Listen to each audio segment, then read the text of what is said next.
August 19th, 1944. Wehrmacht Headquarters, East Prussia. General Oberst Alfred Jodl reviewed the latest intelligence reports from the collapsing Western Front. His staff had calculated the mathematics of Allied supply lines stretching over 400 miles from the Normandy beaches to Patton's spearheading Third Army. The Americans have outrun their logistics. Patton will halt within days, perhaps hours. No army can sustain such advanced speeds without fuel.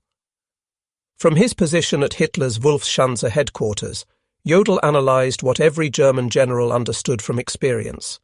An armoured division consumed 150,000 gallons of fuel daily when advancing. The Americans were now 400 miles from their supply depots.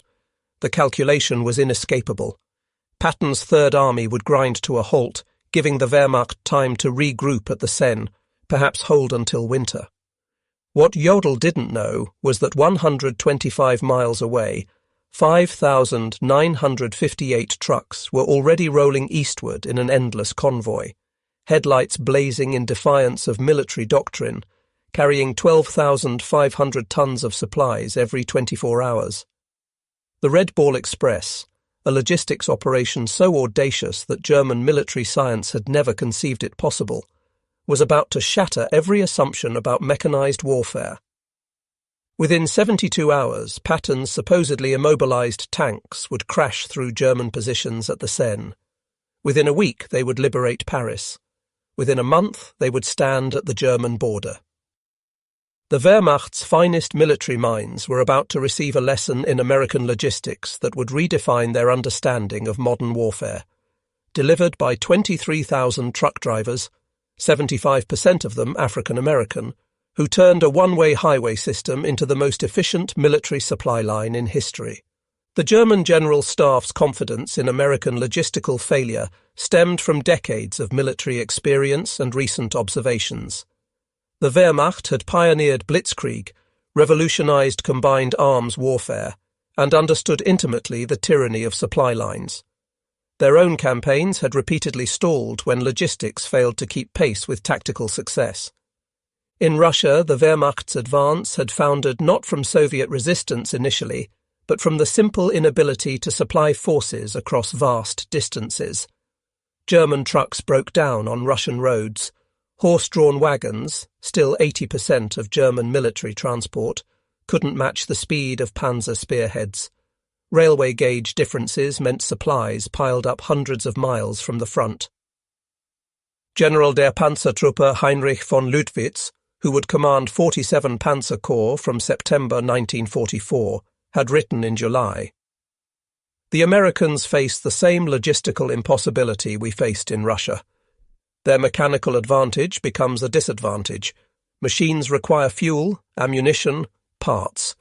They have advanced 400 miles in 30 days. History teaches us what comes next: paralysis." German intelligence meticulously tracked American consumption rates. A single Sherman tank burned 0.5 miles per gallon on roads, far worse cross-country. An infantry division required 700 tons of supplies daily. An armoured division needed 1,000 tons. Patton commanded 12 divisions advancing on a 60-mile front. The mathematics seemed irrefutable. 12,000 tons daily, transported 400 miles from the beaches over damaged roads through a transportation network the Germans had systematically destroyed during their retreat. General Major Siegfried Westphal, who would become Chief of Staff to Field Marshal von Rundstedt in September, calculated on August 20th, "Even if the Americans possessed unlimited trucks, which they don't, and perfect roads, which they don't, and no mechanical failures, which is impossible, they still couldn't sustain Patton's advance more than another 48 hours. Physical laws cannot be violated, not even by American industry."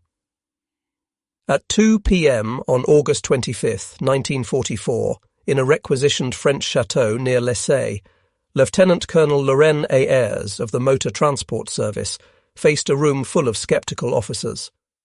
The math they presented was stark. Patton's Third Army was consuming supplies faster than any army in history, advancing at speeds that defied all logistical planning. Traditional supply methods, railway transport, scheduled convoys, depot-to-depot distribution, had collapsed under the strain. "Gentlemen," Ayres announced, "we're going to create a one-way highway from Cherbourg and the beaches to the front lines. Every vehicle will run 20 hours out of 24. No stopping except for gas and emergencies. We'll move 12,500 tons daily minimum." The name came from railway terminology. A Red Ball freight was an express shipment that took priority over everything else. The Red Ball Express would operate on the same principle: absolute priority, no delays, no exceptions. The technical specifications defied German military doctrine. 2 parallel one-way highways, one for loaded trucks going forward, one for empties returning. 24-hour operations with headlights blazing, abandoning blackout discipline. No stop policy except for fuel and mechanical failure. 5-minute convoy intervals, maintaining 35 miles per hour average speed. Mobile maintenance units every 50 miles. MP checkpoints removing any vehicle below 25 miles per hour. Colonel Charles O. Thrasher, commanding the advanced section of ADSEC, Advanced Section Communications Zone, reviewed the projected numbers. "We need 140 truck companies, 5,958 vehicles minimum, operating at 90% availability. That's impossible by any logistics textbook ever written." Yet within 36 hours, the impossible was operational. On August 26, 1944, drivers from the 3916 Quartermaster Truck Company climbed into their GMC CCKW 2.5-ton trucks, nicknamed the Deuce and a Half, loaded with 105mm artillery shells bound for Patton's guns at Melun, 300 miles east. The demographic composition of the Red Ball Express would have stunned German racial theorists. Of the 23,000 drivers who would eventually operate the route, approximately 75% were African American soldiers, serving in a still segregated army. These men, who couldn't eat in white restaurants or use white facilities in much of America, were keeping the most celebrated white general's army in motion. The drivers developed their own culture within hours. They painted slogans on their trucks: Patton's Blood Bank, Hitler, Here We Come, Detroit to Berlin Express. They created their own traffic rules. Slower vehicles pulled off immediately, mechanical failures were pushed into ditches. Any truck below 20 miles per hour was considered a roadblock. By August 28th, German reconnaissance units began reporting something unprecedented. Units from Aufklärungsabteilung 116 radioed from positions overlooking the main Red Ball route. Continuous vehicle column, headlights visible for 20 kilometers, no spacing, no blackout discipline. Estimate 1,000 vehicles per hour. Americans have abandoned all military precaution. This violated everything German military doctrine taught. Headlights at night invited air attack. Continuous columns presented perfect artillery targets. No spacing between vehicles meant a single disabled truck could halt an entire convoy. Yet the Americans seemed unconcerned. General Lieutenant Edgar Feuchtinger, commanding the 21st Panzer Division, personally observed the Red Ball Express from concealed positions on August 30th. His report to Army Group B headquarters reflected growing alarm. "The enemy operates a supply system beyond our comprehension. Vehicles pass at 30-second intervals, day and night, without pause. They don't hide, don't disperse, don't follow any rules we understand. It's not military science, it's mass production applied to warfare." What the Germans couldn't understand was that American logistics operated on different principles entirely. Where German doctrine emphasized concealment, Americans relied on volume. Where Germans conserved vehicles, Americans assumed 20% mechanical failure and planned accordingly. Where Germans followed strict military procedure, Americans improvised continuously. The numbers achieved by the Red Ball Express defied German calculations of what was logistically possible. First week, August 25th to 31st, 1944, 89,939 tons of supplies delivered. Daily average, 12,848 tons. Round-trip distance, 686 miles. Vehicle rotations, 5,958 trucks making 1.5 trips daily. Fuel consumed by the operation itself, 300,000 gallons. German logistics specialists captured these numbers from American documents and dismissed them as propaganda. But the numbers were real, and they were accelerating. By September 5th, the Red Ball Express had established a rhythm that seemed impossible to German logistics officers who still relied on horse-drawn wagons for 80% of their transport. Convoys departed every 5 minutes from the western terminus. Average convoy, 67 vehicles. Load per vehicle, 5 tons standard, 7 tons frequent overload. Time to cover 350 miles one way, 14 hours average. Turnaround time at each end, 2 hours. Vehicles in constant motion, 5,000 at any given moment. The Red Ball Express generated innovations hourly as drivers and mechanics solved problems German military science considered insurmountable.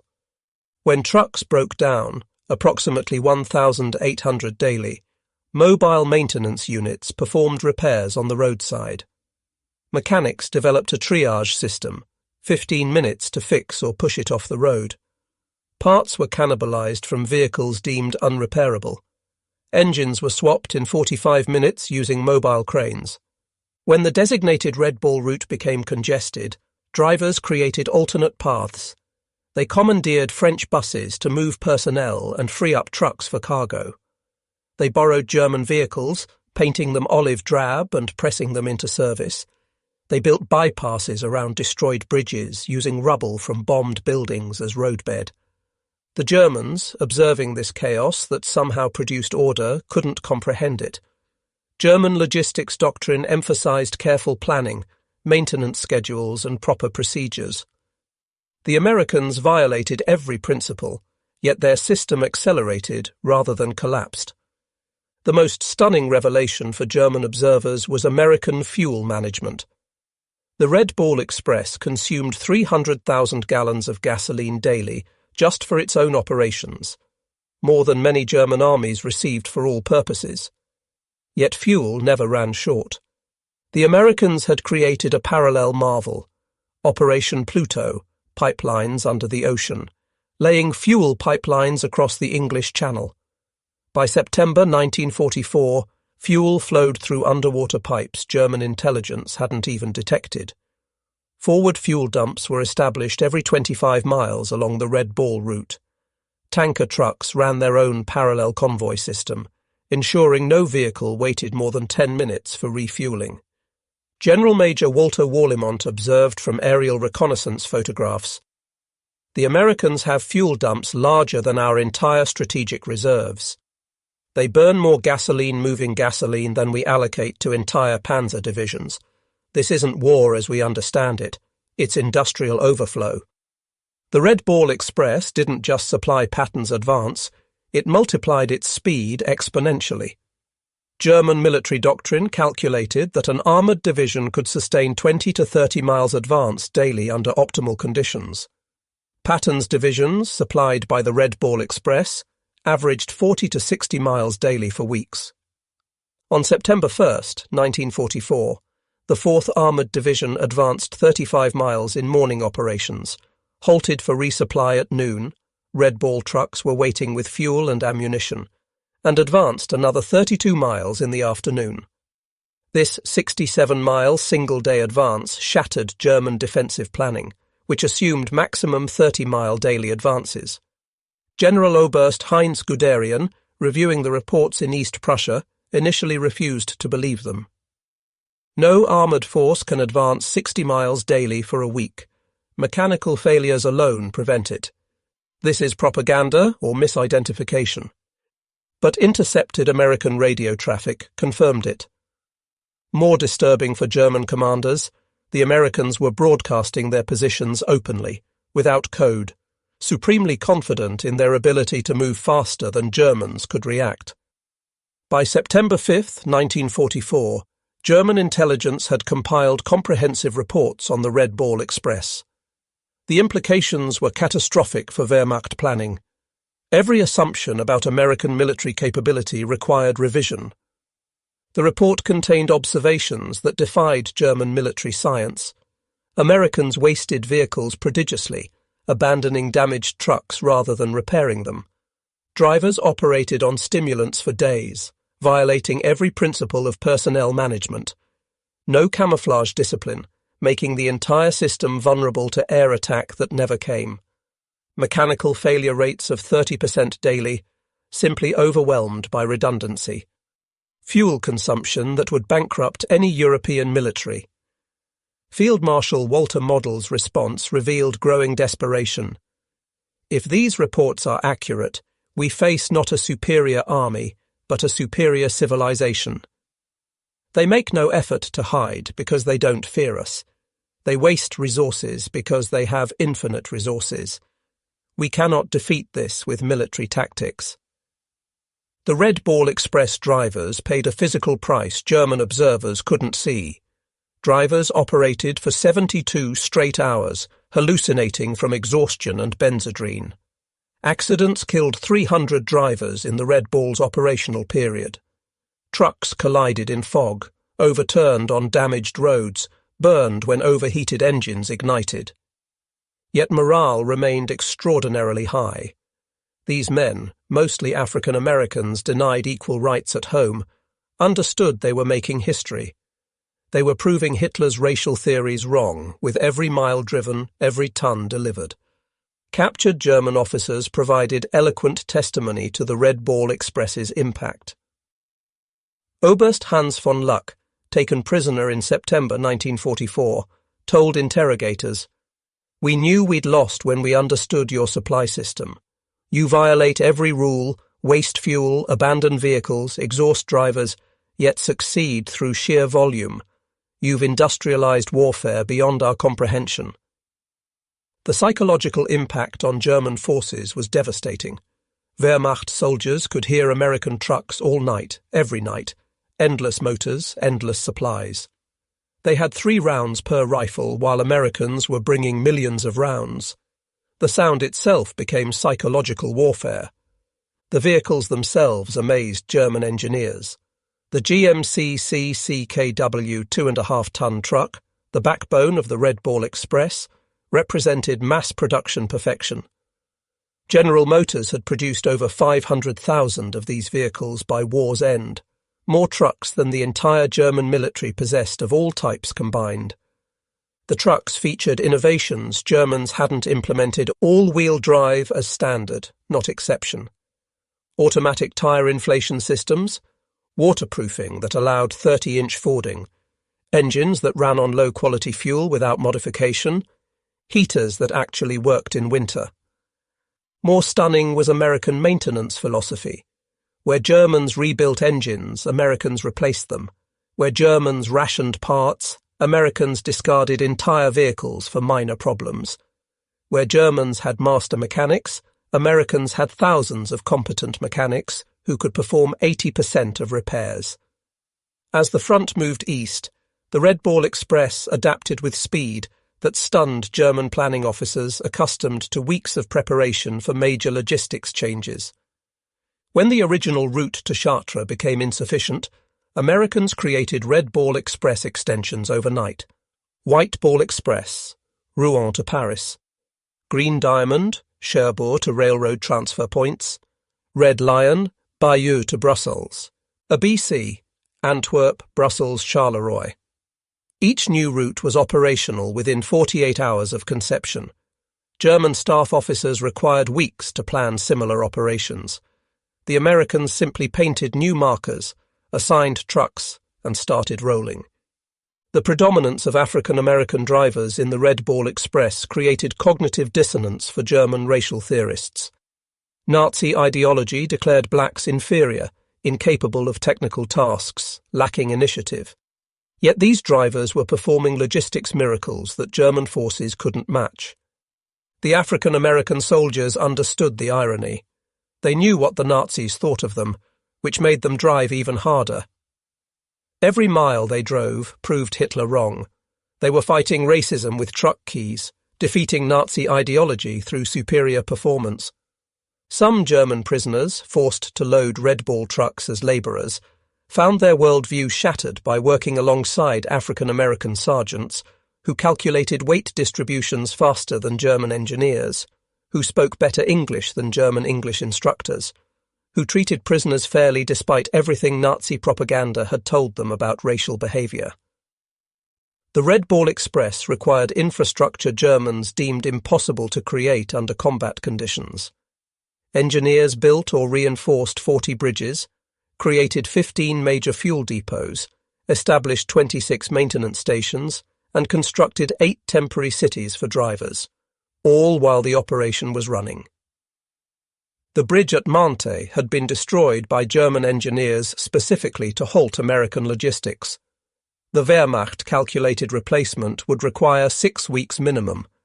American engineers built a temporary bridge in 14 hours, while Red Ball convoys detoured only 8 miles on hastily bulldozed bypass roads.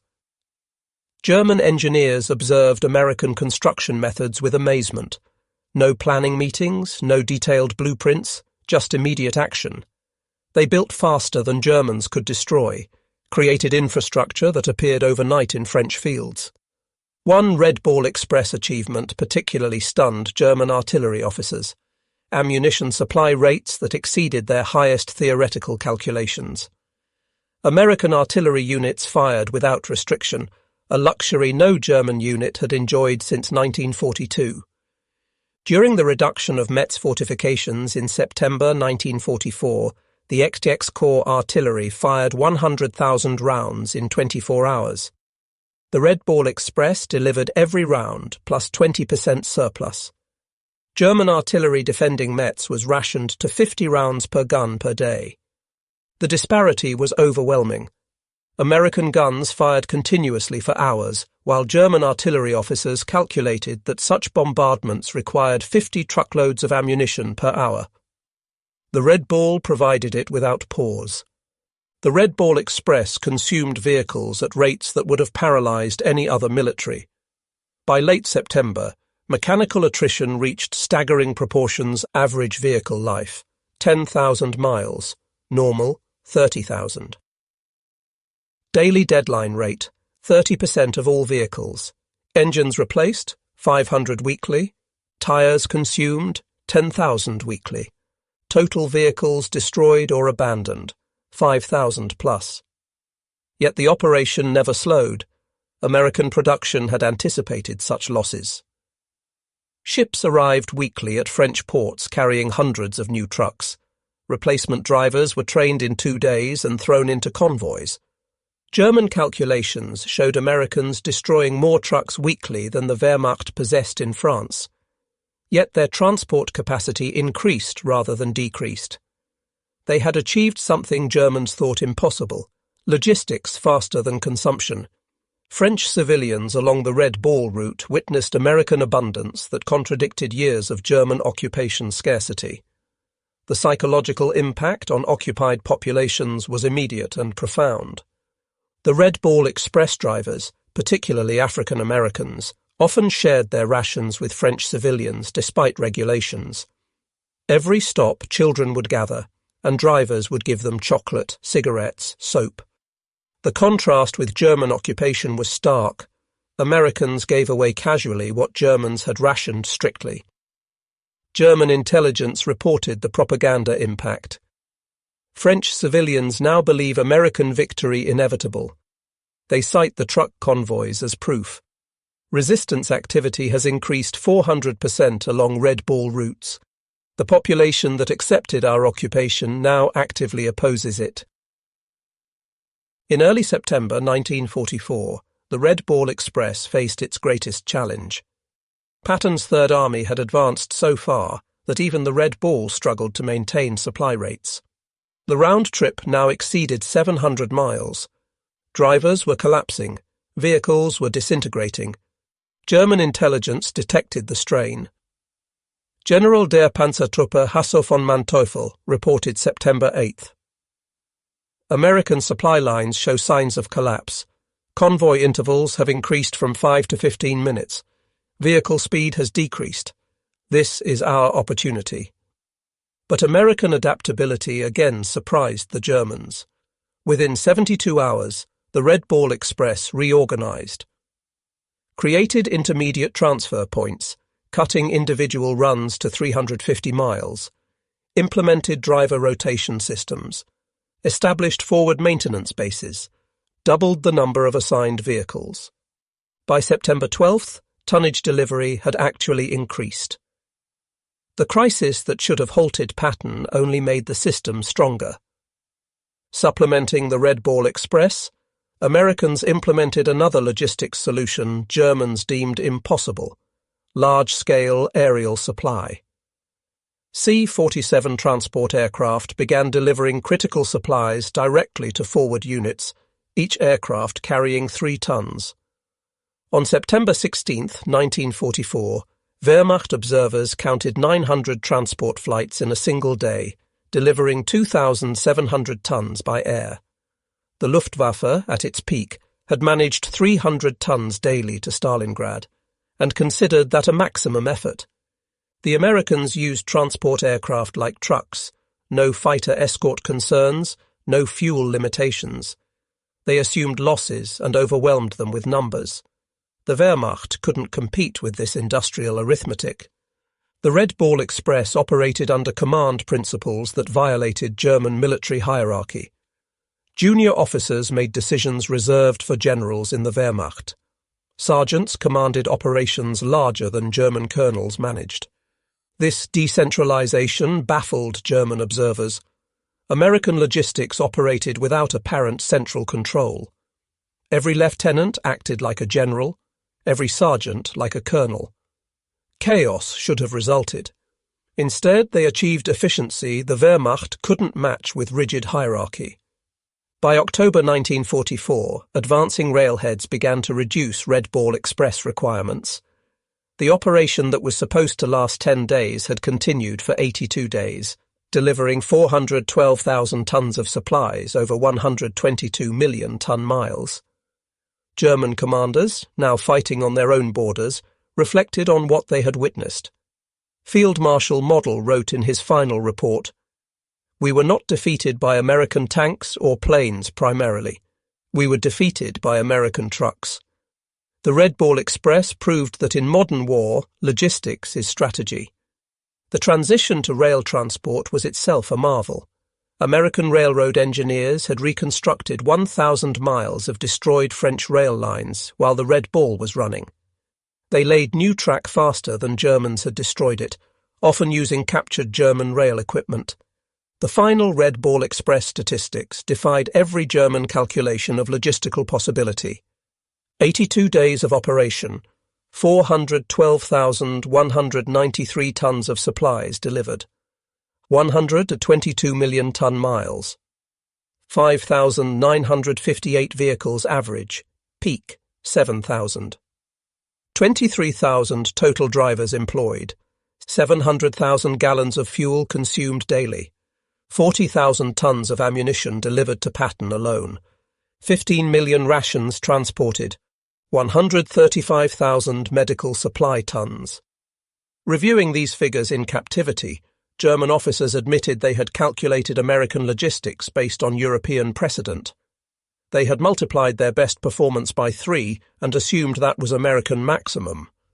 They were wrong by a factor of 10. Beyond tonnage and distance, the Red Ball Express achieved something more profound.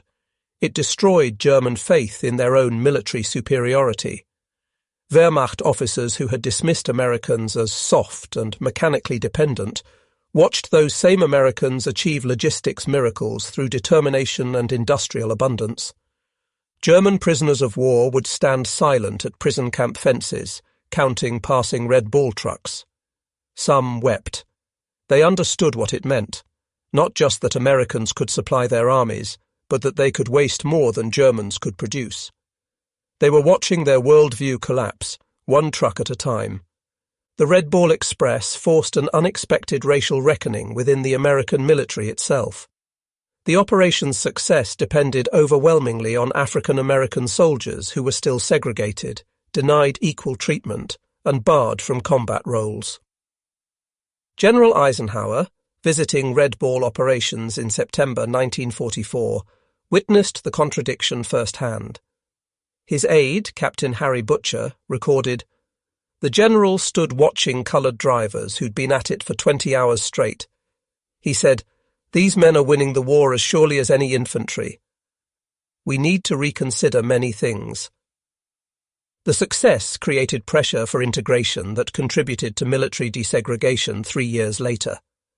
African American soldiers had proved in France what they always knew. Given the tools and opportunity, they would match anyone.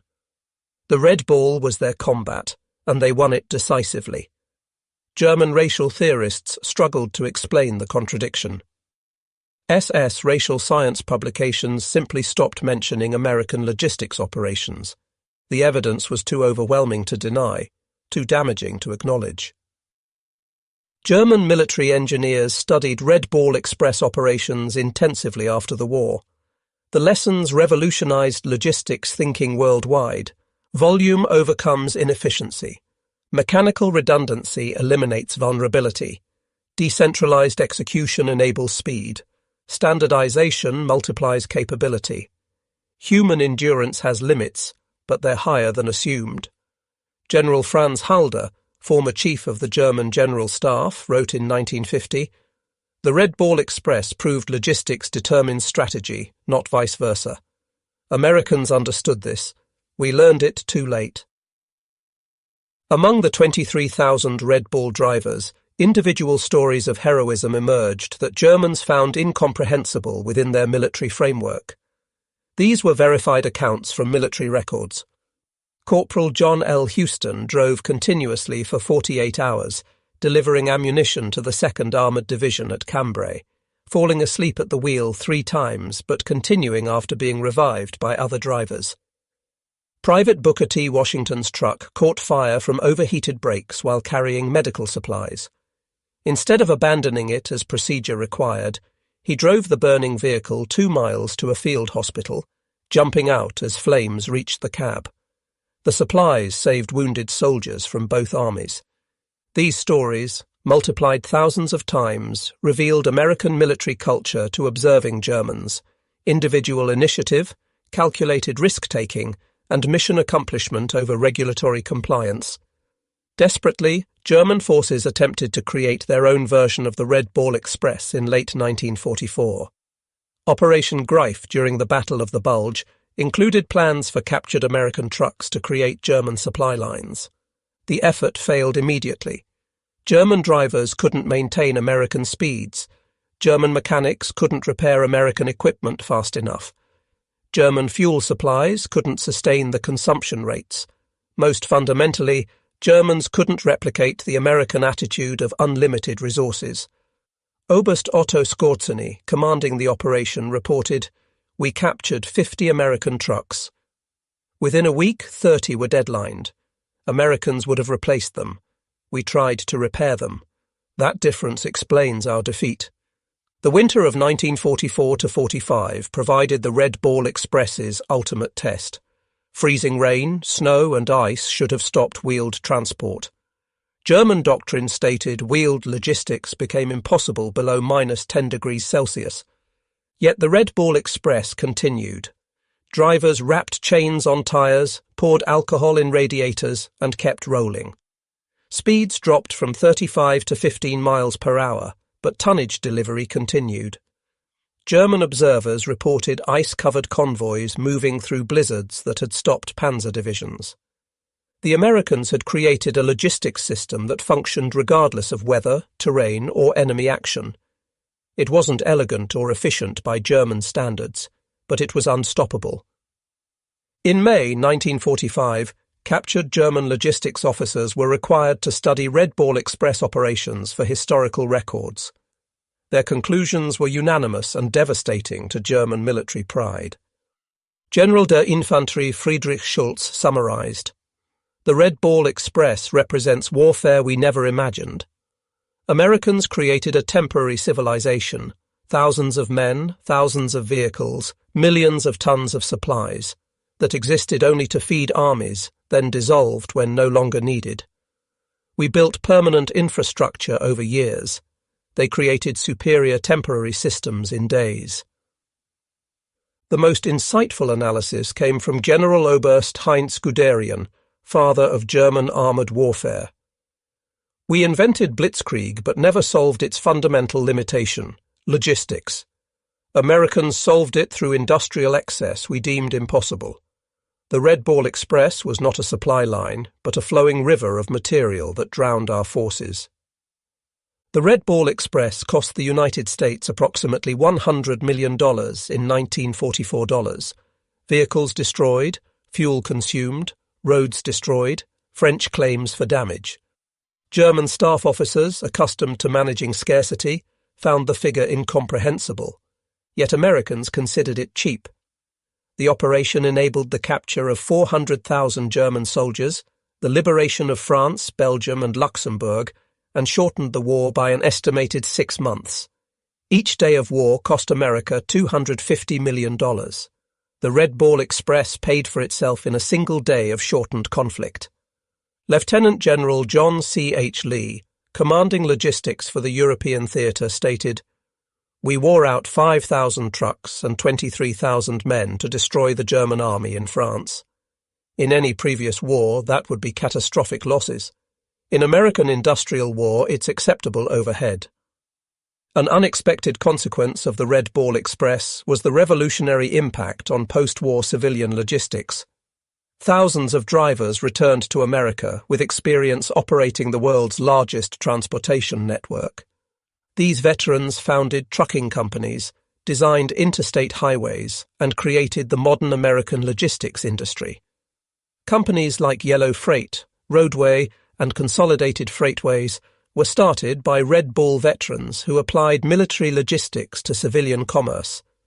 They had learned in France that volume beats efficiency, speed beats perfection, and if you can keep trucks rolling 24 hours, you can move the world. Military historians universally recognize the Red Ball Express as the decisive logistics operation of the European theatre. Without it, Patton's advance stops, Paris falls weeks later, and German forces successfully establish winter defensive lines. The operation validated American military doctrine that emphasized logistics over tactics. While German officers studied Clausewitz and battlefield maneuver, Americans studied Detroit assembly lines and railroad timetables. The Red Ball Express demonstrated that in modern warfare, the ability to supply forces determines victory more than tactical brilliance. On September 15, 1944, Field Marshal Gerd von Rundstedt, Supreme German Commander in the West, received comprehensive intelligence on the Red Ball Express. After studying the reports for hours, he summoned his staff. "Gentlemen," he announced, "we face something beyond military solution. The Americans have created a supply system that makes distance irrelevant. Our strategy assumed their culminating point, where advancing forces outrun supplies. That point doesn't exist. They have revolutionized warfare, and we are fighting the last war." His operations officer, Oberst Hans Speidel, suggested interdicting the Red Ball routes with the remaining Luftwaffe. Von Rundstedt's response revealed complete understanding. "With what shall we interdict? They have 6,000 trucks. If we destroy 1,000, which we cannot, they'll replace them in a week. We'd need to destroy 200 trucks daily just to match their production. We don't have 200 aircraft total." Behind the statistics were human stories that revealed American character to German observers. Drivers who hadn't slept for 3 days refusing relief because their trucks might not make it through. Mechanics working in freezing rain to keep convoys rolling. Teenagers lying about their age to drive trucks. Such stories, multiplied throughout the operation, created a mythology that demoralized German forces. The Americans were not soft as propaganda claimed. They drove themselves harder than Germans drove horses, But they did it voluntarily, not from fear. This made them more dangerous than German doctrine had understood. The Red Ball Express became unintentional propaganda more powerful than any planned operation. German soldiers could hear the convoys at night, endless streams of motors that never stopped. The sound itself became psychological warfare. German units reported hearing ghost convoys that demoralized troops as effectively as actual logistics. The knowledge that Americans had unlimited supplies while Germans rationed their last ammunition created despair that undermined combat effectiveness. American psychological warfare units recognized the impact. They began broadcasting truck engine sounds toward German lines when actual convoys weren't present. German units reported these phantom convoys as real, demonstrating the psychological damage the Red Ball Express had inflicted. In November 1944, with rail lines partially restored, the Red Ball Express was officially discontinued. But its methods had revolutionized military logistics permanently. The concept of continuous, high-volume, wasteful but effective supply became American military doctrine. The final innovation was the speed of dissolution. The massive operation, 23,000 men, 6,000 vehicles, hundreds of installations, disappeared in 72 hours. Troops reassigned, vehicles redistributed, routes returned to civilian use. Germans required months to create smaller operations and years to dissolve them. Americans built what they needed, used it, discarded it, and built something better. When German generals surrendered in May 1945, many cited the Red Ball Express specifically as demonstrating the hopelessness of continued resistance. General der Panzertruppe Hasse von Manteuffel stated at his interrogation, "When we understood your logistics capacity, we knew the war was lost. You could supply armies faster than we could destroy them. The Red Ball Express was a weapon against which we had no defense." Field Marshal Albert Kesselring, among Germany's most competent commanders, was asked what most surprised him about American forces. His answer, "Not your tanks, not your planes, but your trucks." The Red Ball Express showed us that you had militarized your entire society's production capacity. We were fighting your factories, not just your soldiers. The final statistics of the Red Ball Express stand as testament to American industrial warfare. Total cargo delivered, 412,193 tons. Total distance covered, 122 million ton miles. Trucks employed, 5,958 daily average, 7,000 peak. Drivers involved, 23,000 total. Operating days, 82. Fuel consumed, 57 million gallons. Tires worn out, 180,000. Vehicles destroyed, 5,000 plus. Cost, $100 million. German divisions defeated through supply advantage, 47. Estimated war days shortened, 180. These numbers tell a story that transcended military operations. They represent the moment when warfare changed forever, when industrial capacity became more important than tactical brilliance, when logistics determined strategy rather than serving it. In 1994, on the 50th anniversary of D-Day, the United States Postal Service issued a commemorative stamp honoring the Red Ball Express at the National Postal Museum in Washington, D.C. The ceremony recognized the operation that had been overshadowed by combat operations, but proved equally decisive in Allied victory. Veterans who attended spoke of their pride in an operation that proved American industrial might and individual determination could overcome any obstacle. They had driven through exhaustion, through mechanical failure, through weather that stopped armor. They were black soldiers mostly, segregated, discriminated against, denied recognition during the war. But they had delivered victory at 35 miles per hour. The Red Ball Express proved that in modern warfare, logistics is not support, it is the main effort. The operation demonstrated that industrial democracy could mobilize resources on a scale that totalitarian efficiency couldn't match. German generals who had laughed at American logistics were silenced by 6,000 trucks delivering 12,500 tons daily across 700 miles of liberated France. They had assumed Americans would follow European precedent, conserve resources, advance cautiously. Instead, Americans created a logistics tsunami that drowned German forces in Allied abundance. The operation's success came not from military genius, but from American characteristics Germans never understood: industrial excess, mechanical aptitude, improvisational skill, and most importantly, the initiative of individual soldiers who made independent decisions that in the Wehrmacht would require field marshal approval. In his memoirs, General George S. Patton, whose Third Army was the primary beneficiary of the Red Ball Express, wrote the ultimate tribute. The truck drivers of the Red Ball Express deserved as much credit for the defeat of Germany as any combat unit. They drove through exhaustion, through mechanical failure, through weather that stopped armour. Without them, the Third Army doesn't move. Without movement, we don't win. They were black soldiers mostly, segregated, discriminated against, denied recognition. But they won the war as surely as any rifleman. History must record this truth.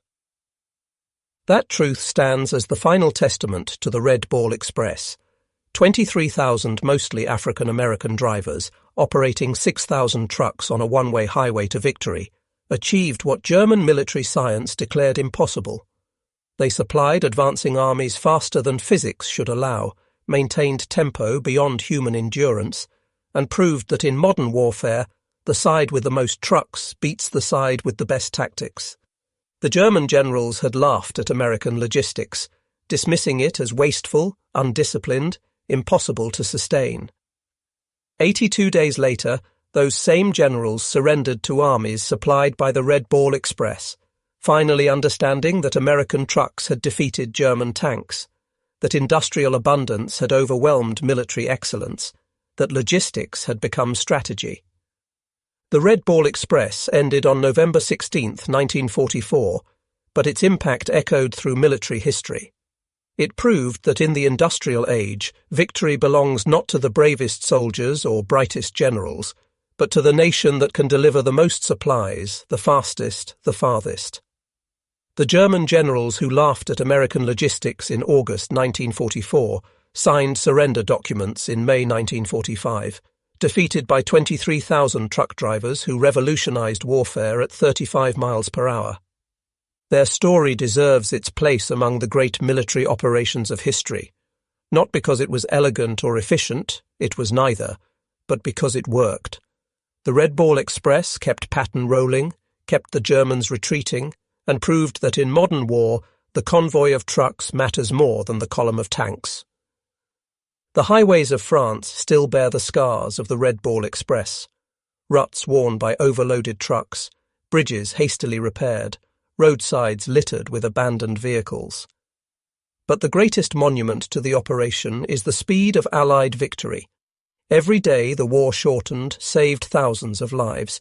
The Red Ball Express shortened it by months. In the end, the German generals who laughed at American logistics learned the hardest lesson of modern warfare. Amateurs talk tactics, professionals talk logistics, and Americans talk trucks. The Red Ball Express was America talking very loudly indeed in the roar of 6,000 engines that never stopped, carrying democracy and destruction at 35 miles per hour down a one-way road to victory. The last word belongs to a German officer whose name is lost to history, quoted by a Red Ball driver at the 1994 commemoration.